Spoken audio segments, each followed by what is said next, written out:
चलिए आज बात करते हैं एक ऐसे दिन की जब एक संवाद ने, एक कॉन्वर्सेशन ने कर्तव्य की परिभाषा को हमेशा के लिए बदल दिया। जी हाँ, हम गीता जयंती के महत्व को समझने की कोशिश कर रहे हैं। ये वो दिन है जिसकी सीख आज भी हमारे हर फैसले को एक नई दिशा दे सकती है। जिंदगी में एक मोड़ ऐसा जरूर आता है ना? जब दिल कुछ और कहता है और दिमाग कुछ और। जब हमारी भावनाएं और हमारे कर्तव्य दोनों आमने सामने आकर खड़े हो जाते हैं, तब तब आगे का रास्ता क्या हो? सोचिए, यही सवाल हजारों साल पहले एक बहुत बड़े योद्धा के मन में भी उठा था। तो चलिए सीधे चलते हैं समय में पीछे।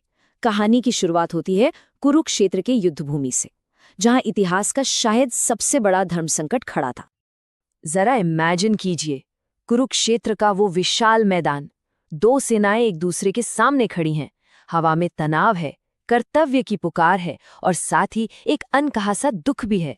बस यहीं इसी पल में श्रीमद् भगवद गीता का वो अद्भुत ज्ञान दुनिया के सामने आया। और इस कहानी के केंद्र में थे अर्जुन। देखिए, दो अर्जुन थे उस वक्त। एक तरफ महान योद्धा अर्जुन, जो युद्ध के लिए पूरी तरह से तैयार थे, और दूसरी तरफ मोह में डूबे हुए अर्जुन, जो सामने अपने ही गुरु, अपने दादा, अपने भाइयों को दुश्मन की तरह देखकर अंदर से बिल्कुल टूट चुके थे। उनका क्षत्रिय धर्म कह रहा था लड़ो, पर उनका दिल तो अपनों पर बाण चलाने की सोच से ही कांप रहा था। और ठीक इसी धर्म संकट के पल में जब अर्जुन पूरी तरह से हार मान चुके थे, तब उनके सारथी, उनके गाइड भगवान श्रीकृष्ण ने उन्हें वो ज्ञान दिया जिसने सिर्फ अर्जुन का भ्रम नहीं तोड़ा, बल्कि पूरी इंसानियत को एक नई राह दिखाई। और यही उपदेश, यही कॉन्वर्सेशन श्रीमद् भगवद गीता कहलाई। ये सिर्फ कोई किताब नहीं है, असल में ये जिंदगी जीने की एक पूरी गाइड है, एक मैनुअल है, जिसे श्री कृष्ण ने अर्जुन को उनके सबसे बड़े कन्फ्यूजन से बाहर निकालने के लिए दिया था। पता है ये सब किस दिन हुआ? वो दिन था मार्गशीर्ष महीने के शुक्ल पक्ष की एकादशी का। और बस इसीलिए ये तारीख, ये तिथि आज भी इतनी पवित्र और इतनी ज्यादा इंपॉर्टेंट मानी जाती है। असल में इसका एक और नाम भी है, मुक्ति एकादशी। और ये नाम ही अपने आप में सब कुछ कह देता है ना। मुक्ति किस चीज से? मोह से मुक्ति, कंफ्यूजन से मुक्ति और अज्ञान के अंधेरे से मुक्ति का दिन। तो सवाल ये है कि आखिर इस पूरी बातचीत का सार क्या था? श्री कृष्ण ने अर्जुन से ऐसा क्या कह दिया कि उनका पूरा नजरिया ही बदल गया? चलिए अब समझते हैं गीता के उस मूल संदेश को, कर्तव्य के उस सार को। और ये है गीता का कोर मैसेज, इसका सबसे पावरफुल सच। श्री कृष्ण ने समझाया कि देखो, हालात कितने भी मुश्किल क्यों ना हो, भावनाएं कितना भी मन को भटकाएं, एक इंसान को अपने धर्म से, मतलब अपने सही कर्म के रास्ते से कभी पीछे नहीं हटना चाहिए।